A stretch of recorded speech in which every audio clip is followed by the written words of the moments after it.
Argiaren podcastak.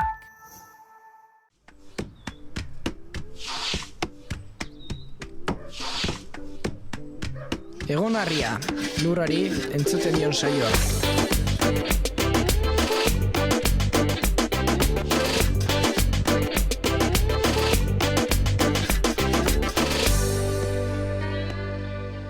Ongi etorri Egon Argia saio honetara, gaurkoan Euskal Herritik pixka bat aterako gara, izan ere mugari gabe gobernuz kanpoko erakundea, kanpaina bat egiten ari da herri indigenen giza eskubideen urraketak salatzeko eta lurren defentsan ari direnen kriminalizazioa ikusarazteko. Hori izango dugu hizketagai, horren baitan kazetariekin Guatemalara antolatutako bidaia bat izan delako eta bertan egon delako Leire Artola Argiako kazetaria. Bidaia horretan bertatik bertara ezagutu ditu Guatemala kolonizatzen jarraitzen duten proiektu estraktibisten esperientziak, 3 zehazki, palma landaketa, zentral hidroelektrikoa eta nikel meategia. 3 gaietan ondorioa berdina da. Herri indigenetako komunitateak lur horietan bizi dira, enpresa multinazionalek helburu merkantilistekin lur horiek ustiatzen dituzte, eta komunitateak edo bota egiten dituzte, edo bertatik, edo ondorio nabarmenak dituzte euren eguneroko bizitzetan. Lur horien defentsan dabiltzanak kriminalizatuta isilarazi nahi dituzte. Ongi etorri Leire. Mila esker.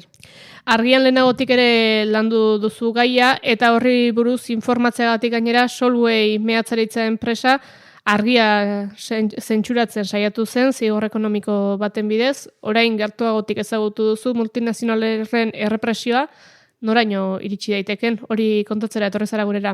Bai, saiatuko gara bai. Eskerrik asko lehenik eta behin, baietzen mateagatik. Eta izan dugu, aipatu ditugun, 3 proiektu bisitatu dituzu, baina gu Palmaren kasuan zentratuko gara, besteak beste, gainerako gaiak Argiako astekarian gai nagusi gisa jorratu dituzulako. Beraz, Palma, olioarekin lotzen dugu, baina ez dauka berez fama honik, hala ere zer da Palma landarea, edo zer jakin beharko genuke landare honetaz, eta zer ondorio ditu. Orain ikusten dugu ez, modan dago gure elikagaietan eta supermerkatuetan jartzen du palma oliorik gabe edo. Eta ja, badakigu txarra dela osasunarentzat, baina ez dakiguna da zer eragin daukan ere horren ekoizpenak, hango bertako jendearengan. Guk hartzen dugun palma olio guztia importatua da eta besteak beste Guatemalan ekoizten dute palma horren parte handi bat. Kontua zer da, horren prozesua oso bortitza dela lurrarentzat. Eta kasu honetan adibidez, palmondo izugarri pila bat landatzen dituzte, monolaborantza motakoa da, ekoizpena, eta lurrak lehortu egiten ditu. Lurrak antzutu egiten ditu, behar dulako nutriente pila bat palmondoak, eta beraz, 25 urtera esaten da emankortasuna galtzen dula lur horrek. Gero, ur izugarri, kantitate izugarria behar izaten du ere, eta beraz, lehortu egiten du ingurune guztia, putzuak, errekak eta abar, lehortzen da apurka, eta gainera, azken finean, ura kontrolatu egiten dute enpresa horiek ez, eta orduan, beraiek nahi duten erako erabiltzen duten ez ura, uraren ziklo guztia aldatu egiten dute. Horrek zer eragin dezake klima aldaketa ere. Gune batzuetan nabaritu izan dute temperatura igo egin dela, azken finean, ura ez delako atmosferara isurtzen berriro, eta temperaturan ere, azken hamarkadetan aldaketak nabaritu dituzte. Eta beste puntu oso importante bat da, palmondoen eraginarena, gizaki eta animalien osasunean ere eragina duela, zergatik ongarri eta pestizida ugari behar izaten dituztelako plantazio horietan, eta, klaro, euria egiten duenean, ongarri guzti horiek eta pestizida guzti horiek joaten dira edo bai ibaietara edo lakuetara eta bertan bizi diren jendearen lurretara. Noski gero hori kontsumitu egiten dute, beraien bizitzarako elikagai zein urak bertatik hartzen dituztenean, horrek gaixotasunak eragiten ditu ere. Eta adibidez, azkeneko adibidetako bat da, Guatemalaren kasuan, Alta Verapaz departamentuan dela Palma plantazio gehien dauden departamentua, salatu dute abenduaren 3an justu, dozenaka arrain hilda agertu direla ibai batean. Eta egotzi diote errua Txikibul enpresari, bertako multinazional bati, eta hori bazkenean esaten dute bertako herritarrek izan dela pestizidak isuri dituztela ibaira, eta arrain horiek hilda agertu dela horregatik, eta ez da lehenengo kasua, aurreko urteetan ere, baino gehiagotan salatu dituzte, justu arrainak hilda agertu izan adibidez. Beraz, bi kausa edo izan daitezke batetik monolaborantza eta horrek lurra pobretzean, bedozein monolaborantzak izan dezaken eragina duela, baina bestetik ere landarea bera nahiko exigentea da zentzu horretan lurrarekin. Ongi, Palma kolonialismoarekin lotu izan dugu eta Guatemalan ere horrekin lotzen da, nondik nora lotu daitezke bi gai hauek? Azken finean, aipatu dituzun proiektu guztien oinarria bera da, bai hidroelektrikena, mehatzaritza enpresarena edo Palmarena, ez? Oinarria komunitateetara sartzen direla enpresak, lur horiek lapurtzen dizkietela eta euren helburu merkantilistetarako erabiltzen dituztela. Eta horretarako, komunitateetan bizi diren herri indigena guzti horien eskubideak urratzen dituzte. Guatemalaren kasuan, beraiek 3 etapa edo bere izen dituzte, batetik lehenengo aldiz kolono espainiarrak eta euskal herritarrak sartu zireneko garaia daukagu, gero euren lurrak hartzera, noski, gero bigarrena da 36 urte iraun zuen gerra, Guatemalako gerra, eta bertan gobernu militarra egon zen eta indigenen aurkako genozidioa gertatu zen. Eta 3. aldia izango litzake 86an bakea akordioak sinatu zituzten, eta hortik aurrera ireki zen eredu neoliberala sartzeko aukera, eta multinazionalek ikusi zuten aukera bikaina zela agroindustria jartzeko Guatemalan, eta estraktibismoarekin hasi ziren. Eta hortikan nabaritu da hazkunde izugarria Palma plantazioen kasuan, enpresek ikusi dutelako gainera kokapen geografiko eta klimatiko oso egokiak dituztela Guatemalan, eta gainera gobernuak beti erreztasuna jartzen balin baditu enpresa horiek sartzeko aukera bikaina zen ez dirutzak lortzeko. Eta, kontatzen ziguten, ez? Palmaren eragina jasaten ari den komunitate baten esaten ziguten, euren aitona monei saldu zietela 97 inguru hortan garapena ekarriko zuela, Palma plantazioak, eta, euren ezjakintasun eta pobreziaz baliatuta, enpresa horiek lortu zuten instalatzean hektareak eta hektareak palmondoz beteta. Klaro, horren aurrean, konturatu ziren zer egin zeuzkan, eta aldarrikatzen hasi ziren, lurren defentsa eta antolatzen hasi ziren. Eta horra adibidez oso interesgarria da, maila herriek aldarrikatzen dutela, eurek kontsultarako eskubidea dutela, legez bermatu beharko litzaiekena. Eta horrek esan nahi du, herri indigenek eskubidea dutela, horrelako proiektu edo multinazional bat euren lurretan jarri aurretik, kontsulta bat izatekoa. Eta kontsulta horrek izan behar du askea, aurretikoa eta informatua, ez? Eta orduan herritarrek erabaki behar dute, ea ados dauden multinazional horren proiektua beraien lurretan jartzearekin edo ez. Eta argi dago, eskubide hau ez zaiela errespetatzen, eta hori egia esan legez bermatuta egonik, beraien defentsa edo mekanismo importante bat da. Eskubide hori eta kontsulta hori loteslea da, edo legez ala jarreta dago, ez dela betetzen esan duzu, baina erabakiko balute ez gure lurretan ez dugu alakorik nahi, ezin da egin, edo iritzi bat gehiago hartzen da, eta bertako komunitatea kontra agertu arren, aurrera eraman daiteke proiektu bat. Berez, loteslea da. Nazioarteko legeen barruan ere kokatuta dago, eta are gehiago sententzia batzuk daude, erakutsi dutenak eskubide horiek urratuak izan zaizkiela, eta derrigortuta daudela bermatzera edo kontsulta berriro egitera. Zer gertatzen da, hor dagoen korrupzio guztiaren ondorioz, azkenean ez dula eragin handirik izaten kasu batzuetan baina oro har eskubide horrek urratuta jarraitzen du eta ez dago modurik edo azkenean gobernuaren implikatuta dagoenean, enpresa implikatuta dagoenean hor atzean dauden interes guztia daudenean, eskubide horrek urratuta jarraitzen du. Komunitate bati helduko diogu, besteak beste ezagutu duzulako Txapin Abajo komunitatea, eta bertan ematen ari diren borroka. Zertan da borroka hori, ze berezitasun ditu, badakit bakartutako komunitatea dela? Bai, justo beraiek esaten ziguten ez, eurek daudela beraien etxean giltzapetuta bezala. 2021 batez ere, hor kriminalizatuta daude bertako biztanle batzuk, batez ere lider indigenak, eta kriminalizazio horren ondorioz ezin dute atera euren komunitatetik, arriskuan jartzen dutelako euren burua ez. Eta bai, deia bat egiteko eurek daude kokatuta Izabal lakuaren urertzean, laku hori da Guatemalako lakurik handiena, dauzkan 45 kilometro luze eta 20 kilometro zabal, oso laku handia da, justo Karibe itsasorantz ematen duena, eta urertzean daude, eta daukate alde batean Natura Aceites enpresaren, Palma enpresaren fabrika, komunitatea, beste aldean indar armatuak, eta justo atzeko alde guztia Palma plantazioak dira.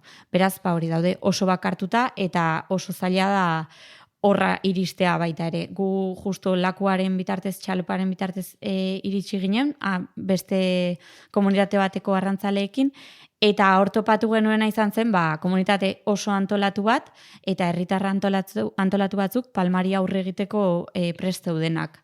Zer egin dute oso esanguratsua da burruka hau ez, euren kabuz erabaki dute palmondoak moztea, eta eurenak diren antzinako lurrak, deitzen dietenak beraiek, berreskuratzea. Lortu dute momentuz, erdia berreskuratzea, eta erantzuna izan da erabateko errepresioa, baina hala ere beraiek borrokan jarraitzen dute, eta asmoa daukate beste erdia ere berreskuratzeko. Eta eredu oso da nola eman dioten buelta ez, Palmaren monolaborantzari erantzuna izan da, palmondoak moztu, eta bertan uzta dibertsifikatzea. Gainera esaten ziguten, nola bakartuta dauden, euren helburua burujabetza dela, ez? Orduan, eraguztitako uzta daukate, zuaitz naranjondoak, limoiondoak landatu dituzte, eta gero bertako produkzioa ere bai. Eta, klar, esaten genien lehen esan dutez, palmondoak 25 urtera lurra lehortu egiten du, eta ez da emankorra lur hori, orduan galdetzen genien, eta nola lortu duzue lurra hau emankorra izatea, ez? Hemen palmondoak guazeuden. Eta esaten zuten, sortea zutela, lakuaren ondoan bizizirelako. Ze ur asko dago inguruan, eta beraz, esaten ziguten zaintza ona eman da lurrari, lortu dutela pixkanaka zuaitzak bertan lurrari eustea. Ze esaten zuten nabaria zela, lehenengo urteetan kostatzen zitzaiola zuaitzari lurrori heltzea, ze oso lehortuta eta gogorra zegoelako. Baina, beraiek esaten ziguten, esperantza dutela 10-15 urtetan berriro 100% emankorra izateko lurrori. Garaitxo honetan izango da, ze 86an izan bazen bake prozesua, gero horti 87, 89 buelta horretan, 25, 30 urte, zeireri zenbakiak ematen didate. Palma plantazioetara ingo dugu salto, ze horrere badabiltza langileak eta ezagutu duzu horien egoera, nola da bertan lan egitea? Guk barrutik ez genuen ikusi, baina justu honen Palma plantazioen aurka borrokan ari den liderretako batzuk, bai izan dira Palmako langileak, kuriosoa da hori. Eta beraiek kontatzen ziguten bizi izan zutena, lan baldintza oso gogorrak, jornada oso luzeak, eta 2 edo 3 langilek egin behar zuten lana, pertsona bakarrak egiten zuen. Noski enpresaren babesa zein zen, oso ondo zekitela pertsona horrek ez bali mazuen esplotazio hori aguantatzen, botako zuten kalera eta beste bat hartuko zuten ze, pobrezia handia da inguru horietan eta beraz, lana behar den tokian, esplotatzea ere errexagoa da enpresarentzat. Eta kontsulta eskubidea errespetatzen ez badute, Lan eskubideak are gutxiago. Bai. Eta noski aipatzen ziguten beste kontu bat da, palma plantazioetan lan egiten badu norbaitek, pertsona horrek ez du laborantza lanik egingo, ez du lurra landuko, eta beraz, hor irabazten duen diru kantitate eskas horrekin jatekoa ere lortzea zailago egingo zaio. Beraz, beraiek esate ziguten, ez? Garapena ez da palma da esplotazio hutsa, eta garapena da lurrera sarbidea ukitza eta lur baten lurra lantzeko sarbidea izatea da garapena. Hori palman lanean dabiltzanen ikuspuntua edo beraien errealitatea aipatuta eta aldiz esan duzu bertako batzuk ere atera direla horretatik eta beste nekazaritza batean dabiltzanak eta horiek errepresio latza jasotzen dute. Bai. Eta, erabateko kriminalizazioa dago, hori lurren borroka guztiekin gertatzen den bezala, eta justo Txapin abajo komunitatearen kasuan aipatu duan bezala, militarizazioa ere oso bortitza da. Daude inguratuta, uretatik eta lurretik indar armatu ez, eta beraiek esaten ziguten argi eta garbi dela hori, borroka isilarazteko modu bat, defentsan ari direnak intimidatzeko modu bat, eta, klaro, komunitate batzuetan bai lortu dute, isilaraztea hotxoriek ze azkenean komunitate bateko pertsona asko kriminalizatuta daudenean eta prozesu judizialak irekita dauzkatenean, eurek ez dauzkate baliabideak horri aurre egiteko. Eta, asko kartzelan amaitzen dute, edo beste batzuk isilaraztea lortzen dute. Eta Txapina Bajoren kasuan, esaten ziguten 2000 urtean iritsi zirela justu militarrak. Eta, kalkuloak eginda ez da kasualitatea ez, justo palma hor sartu zuten ere, eta antolatzen hasi zen herria ere, eta gobernuak omen dio, indar armatuak beharrezkoak direla bertan, ze narkotrafikoa dago, eta armak daude, eta gatazka dago. Eta hori da euren aitzakia edo arrazoia bertan egoteko. Eta justu Txapina Bajon esaten ziguten ez, seinalatzen ziguten hor mai batean zeukaten beraien uzta, eta esaten zuten gu kriminalizatuta gaude uzta hau defendatzeagatik, lurra hau defendatzeagatik, guk ez dugu landatzen koka edo ez dugu landatzen amapola edo beste kasu batzuetan gertatzen da, lurra horretarako erabiltzen dutela. Eta hori, beraiek nahi ziguten transmititu, eguneroko elikagaiak lortzeko egiten duten defentsagatik daudela kriminalizatuta.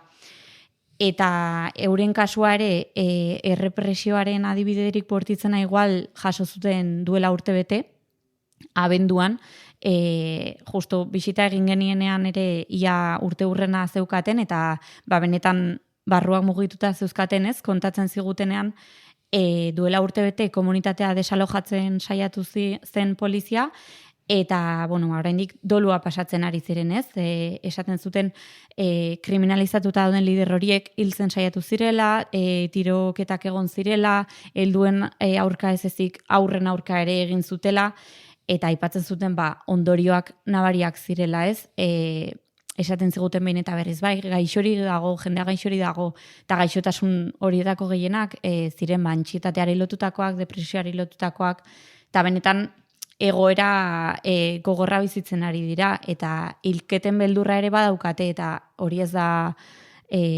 benetan erreala da hilketena, ez? Adibidez, lakuaren bestaldean, beste borroka bat dago, esan bezala mehatzaritza enpresa baten aurka, eta hor hilketak egon dira, esan nahi dut. Honen aurka borrokatzea benetan zure burua arriskuan jartzeko modua da. Eta hor, posizioa ere ez da agian hain erresa izango, ze 180 familia inguru omen daude, zure datuak dira, nik esango izkizut, baina eta horietatik 54 daude palmaren kontrako borrokan involukratuta. Harrigarria da, ez? Halako egoera batean lehenengo okurretzen zaizuna da zergatik ez daude familia guztiak. 180tik 54 dabiltza horretan, elkarbizitza bat izan daiteke, ez? Nola zein da hango egoera? Bai.